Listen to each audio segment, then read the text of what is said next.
محترم سامعین و ناظرین، ایک اور نئی ویڈیو کے ساتھ ہم آپ کی خدمت میں حاضر ہیں، اور اس ویڈیو میں ہم بات کریں گے اس اعتراض کے بارے میں جو دیابنا وہابیہ کی جانب سے کیا جاتا ہے کہ بریلوی حضرات قبر پجوا ہیں، یعنی وہ ہم سنیوں کو قبر پجوا کہتے ہیں۔ اس اعتراض کی حقیقت کیا ہے، اس کا جواب کیا ہے، آج ہم اس ویڈیو میں جانیں گے۔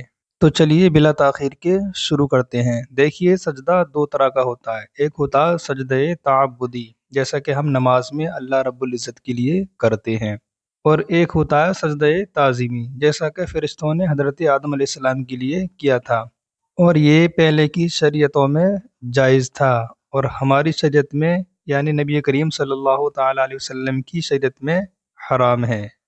لہٰذا اگر کسی نے سجدہ تعبدی کیا، یعنی عبادت کے طور پر غیر اللہ کے لیے یعنی اللہ کے سوا سجدہ کیا، تو شرک ہے، اس پر تجدید ایمان وغیرہ لازم ہے۔ اور اگر سجدہ تعظیمی کیا تو شرک تو نہیں، لیکن حرام ضرور ہے۔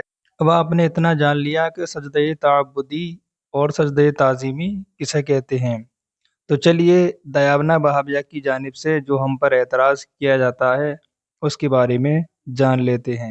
دیکھیے، اللہ عز و جل کے سوا کسی اور کو سجدہ عبادت کرنا بے شک کفر ہے، جبکہ سجدہ تعظیمی کرنا حرام اور جہنم میں لے جانے والا کام ہے۔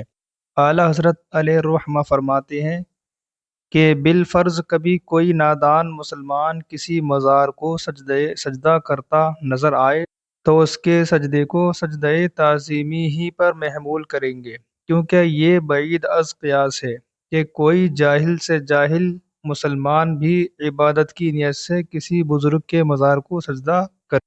ہاں، اگر یقینی طور پر معلوم ہو جائے، مثلاً وہ خود اقرار کرے کہ میں نے مزار کو عبادت کی نیت سے سجدہ کیا ہے، تو بے شک کافر ہے۔ نیت معلوم نہ ہونے کے باوجود اس کے سجدے کو محض اپنے قیاس سے خواہ مخواہ سجدہ عبادت قرار دینا ایک مسلمان کے بارے میں بدگمانی ہی نہیں بلکہ صریح افطرا یعنی کھلی ہوئی تہمت ہے، جو کہ حرام اور جہنم میں لے جانے والا کام ہے۔ اور یہی کام دیابنا وہابیہ کا ہے کہ جو ہم پر یعنی ہم سنیوں پر تہمت اور افطرا کی بوچھار کرتے ہیں کہ بریلوی قبر کو پوجتے ہیں، بریلوی قبر پجوا ہیں وغیرہ وغیرہ الزامات لگاتے ہیں، جبکہ ہر مسلمان، ہر انسان بلکہ دیابنا وہابیہ خود مانتے ہیں اور خود جانتے سمجھتے ہیں کہ ہم لوگ قبر کو نہیں پوجتے، قبر کو سجدہ نہیں کرتے۔ ہاں، کچھ جاہل لوگ ایسا کرتے ہیں، لیکن وہ بھی اس نیت سے نہیں کرتے کہ وہ خدا کو سجدہ کر رہے ہیں، بلکہ وہ تعظیماً سجدہ کرتے ہیں، جبکہ یہ حرام ہے۔ ہمارے کسی عالم نے نہیں کہا اور نہ ہی کسی کتاب میں لکھا کہ تم مزار کو سجدہ کرو۔ یہ تو بلا وجہ کا دیابنا وہابیہ کی طرف سے اعتراض ہے، یہ سفید جھوٹ ہے۔ دیکھیے، ہم مسلک اعلیٰ حضرت پر اعتراض ہمارے علماء کی وجہ سے نہیں بلکہ ہمارے جہلہ کی وجہ سے ہے، یعنی جو ہماری جاہل عوام ہے ان کی وجہ سے ہے۔ مثلاً اعلیٰ حضرت محدث بریلوی علیہ الرحمہ زیارت قبور کا طریقہ ارشاد فرماتے ہیں کہ کم از کم 4 ہاتھ کے فاصلے پر مواجہہ میں باادب کھڑا ہو۔ اب اگر کوئی جاہل قبر کا طواف یا سجدہ کرے، پھر اس عمل کو تجاہل عارفانہ کے طور پر اعلیٰ حضرت کے کھاتے میں ڈالنا علامت بغض و عناد ہے یا نہیں؟ یعنی ہماری عوام اس طرح سے کرتی ہے، جبکہ ہم اس کو جائز قرار نہیں دیتے بلکہ ہم اس کو حرام ہی سمجھتے ہیں، لیکن پھر بھی اس اعتراض کو یہ کس پر افطرا باندھتے ہیں؟ یہ اعلیٰ حضرت پر افطرا کرتے ہیں، اعلیٰ حضرت پر جو ہے تہمت لگاتے ہیں کہ بریلوی ایسا کرتے ہیں، لیکن وہابیوں اور دیوبندیوں پر کفر کا جو فتویٰ ہے ان کے جہلہ کی وجہ سے نہیں، یعنی جو جاہل عوام ہے ان کی وجہ سے نہیں بلکہ علماء کی وجہ سے ہے، یعنی دیابنا وہابیہ کے جو علماء ہیں، اکابر ہیں، ان کی وجہ سے ہے کہ علماء عرب و عجم نے طباغیت اربعہ یعنی اشرف علی تھانوی، قاسم نانوتوی، خلیل احمد امبیٹوی، رشید احمد گنگوہی، ان کی کفریہ عبارات پر مطلع ہو کر یک زبان ارشاد فرمایا کہ جس نے اس کے کفر اور عذاب میں شک کیا وہ خود کافر ہے۔ حاصل جواب یہ ہے کہ ان کی جانب سے جتنے بھی اعتراضات کیے جاتے ہیں، جیسے کہ بدعتی، مشرک، یا قبر پجوا وغیرہ وغیرہ جو اعتراض کرتے ہیں، یہ صرف افطرا ہی افطرا ہے، اس کے علاوہ اس کا حقیقت سے کوئی واسطہ نہیں، کوئی تعلق نہیں۔